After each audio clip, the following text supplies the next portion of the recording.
नमस्ते दोस्तों। 30 अप्रैल 1908 मुजफ्फरपुर की सड़क पर एक बग्घी पर बम गिरता है। 2 निर्दोष महिलाओं की मौत हो जाती है। लेकिन क्या आप जानते हैं कि महज 18 साल के एक लड़के ने फांसी के फंदे पर चढ़ने से पहले मुस्कुराते हुए अंग्रेज जज से क्या कहा था? और उससे भी बड़ा सवाल, बीपीएससी ने यह कभी नहीं पूछा कि खुदीराम बोस को फांसी कब हुई, बल्कि यह पूछ लिया कि उस मुजफ्फरपुर षड्यंत्र केस में उसका मुकदमा लड़ने वाला वकील कौन था और बिहार के किस जांबाज क्रांतिकारी ने जेल के सरकारी गवाह को शरेआम गोलियों से भून दिया था। इस मास्टर लेक्चर के बाद बिहार में क्रांतिकारी राष्ट्रवाद, जो कि 1906 से 1933 से बीपीएससी चाहे संगठन पूछे, पत्रिका पूछे, क्रांतिकारी पूछे, डकैती कांड पूछे या शहादत, आपका एक भी प्रश्न गलत नहीं होगा। अगले 30 सेकंड में इस पूरे वीडियो में हम समझ लेते हैं कि कैसे कैसे हम आगे बढ़ेंगे। हम 1906 में बाबा जी ठाकुरदास के रामकृष्ण सोसाइटी और मुजफ्फरपुर बम कांड से शुरुआत करेंगे। फिर 1913 में पटना की अनुशीलन समिति, 1927 का पटना युवक संघ और युवक पत्रिका को समझेंगे। इसके बाद द्वितीय चरण की राजनीतिक डकैतियों, बम बनाने की गुप्त ठिकानों, फणींद्रनाथ घोष की हत्या और बैकुंठ शुक्ल की शहादत तक जाएंगे और अंत में पूरे टॉपिक का एक रैपिड फायर रिवीजन करेंगे। कहानी शुरू होती है 1906-07 से, जब बंगाल विभाजन के बाद पूरे देश में स्वदेशी की लहर चल रही होती है। तब बिहार में भी क्रांतिकारी विचारों की बीज बोए जा रहे होते हैं। 1906-07 में बाबाजी ठाकुर ने पटना में रामकृष्ण सोसाइटी की स्थापना की। इसका मकसद था युवाओं के खून में राष्ट्रवाद को उबालना। अब तारीख आती है 30 अप्रैल 1908। मुजफ्फरपुर का क्रूर जिला जज था D.H. किंग्सफोर्ड, जो भारतीय क्रांतिकारियों को कठोर सजाएं देता था। बंगाल के 2 युवा खुदीराम बोस और प्रफुल्ल चाकी मुजफ्फरपुर पहुंचे। उन्होंने किंग्सफोर्ड की फिटन यानी कि बग्घी पर बम फेंक दिया। लेकिन बग्घी में संयोग से किंग्सफोर्ड नहीं बल्कि बैरिस्टर पिंगल कनेडी की पत्नी और बेटी सवार थी, जिसकी मौत हो गई। आखिर इसके बाद क्या हुआ? प्रफुल्ल चाकी ने पुलिस की गिरफ्तारी से बचने के लिए मुकामा घाट स्टेशन पर खुद को गोली मारकर आत्महत्या कर ली और खुदीराम बोस गिरफ्तार कर लिए गए। पर यहां रुकिए, अगर मैं बीपीएससी का एग्जामिनर होता तो यहां से 3 सवाल भराता। पहला, खुदीराम बोस को फांसी किस तारीख को दी गई थी? 11 अगस्त 1908, महज 18 वर्ष की आयु में। दूसरा, खुदीराम बोस पर मुकदमा किस अदालत में चला और उसके वकील कौन थे? वकील का नाम था कालिदास बोस। और तीसरा, प्रफुल्ल चाकी ने कहां खुदकुशी की? तो उत्तर है मोकामा।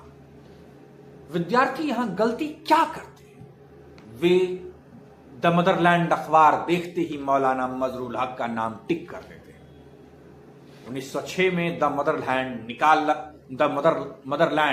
निकाला था बाबाजी ठाकुर ने, जबकि असहयोग आंदोलन 1921 के समय शराकत आश्रम से द मदरलैंड निकाला था मजरूल हक ने।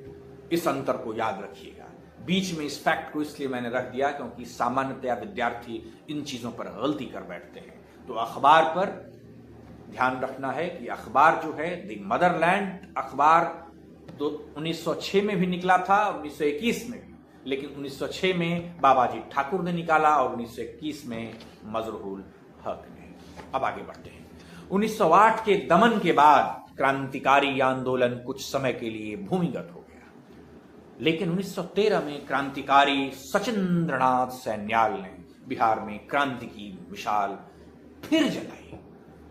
आइए एक एक करके संगठनों को याद कर लेते हैं अभी के अभी।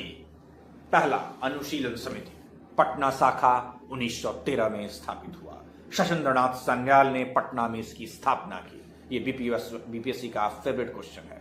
दूसरा, ढाका अनुशीलन समिति का विस्तार। इस कुछ पॉइंट्स हैं, पॉइंट वाइज याद करते हैं। जैसे कि यदुनाथ सरकार ने बक्सर में युवाओं को ट्रेनिंग दी, रेवती नाग ने भागलपुर में युवाओं को संगठित किया। अब तीसरा है संगठन भवानी मंदिर संस्था। भूपेंद्रनाथ दत्त ने पटना में भवानी मंदिर नाम से क्रांतिकारी संस्था बनाई। फिर चौथा है पटना युवक संघ 1927। इसकी स्थापना 1927 में हुई। इसमें फुलेना प्रसाद वर्मा, मनिंद्रनाथ राय, ब्रजनंदन प्रसाद और कृष्ण वल्लभ सहाय शामिल थे। पांचवा है पाटलिपुत्र युवक संघ 1929, राम वृक्ष वेनीपुरी और अंबिका काम सिंह के नेतृत्व में बना, जिसके महामंत्री ज्ञान शाह थे। छठा, युवक पत्रिका। पटना से युवक नाम की मासिक पत्रिका निकली, जिसने बिहार के हर युवा के दिल में क्रांति की आग लगा दी। पर यहां रुकिए, आपसे अगर बीपीएससी पूछे कि युवक पत्रिका का संपादन किसने किया था या पाटलिपुत्र युवक संघ किसने बनाया, तो उत्तर याद रखिएगा, राम वृक्ष वेनीपुरी। 1928 के बाद भारत में क्रांतिकारी आंदोलन का दूसरा दौर शुरू होता है, जब भगत सिंह और चंद्रशेखर आजाद की HSRA यानी हिंदुस्तान सोशलिस्ट रिपब्लिक एसोसिएशन पूरे देश में सक्रिय थी।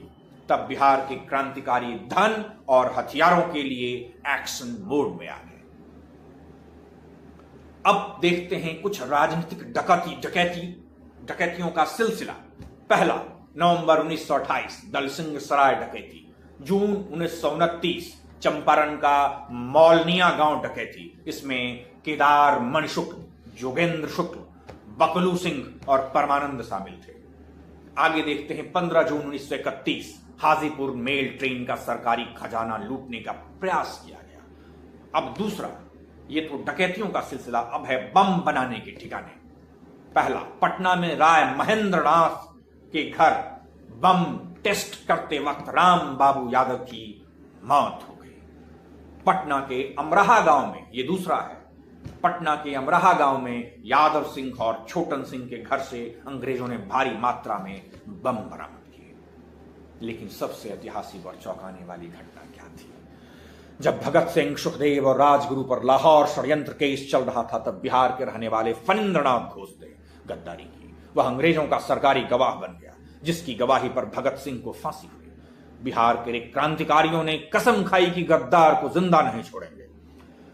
9 नवंबर 1932 बेतिया बाजार, क्रांतिकारी चंद्रमा सिंह और बैकुंठ शुक्ल ने बेतिया के बाजार में शरेआम गद्दार फणींद्रनाथ घोष को पर हमला करके उसकी हत्या कर दी। बीपीएससी यहां से लगातार प्रश्न पूछता है, फणींद्रनाथ घोष की हत्या किसने की?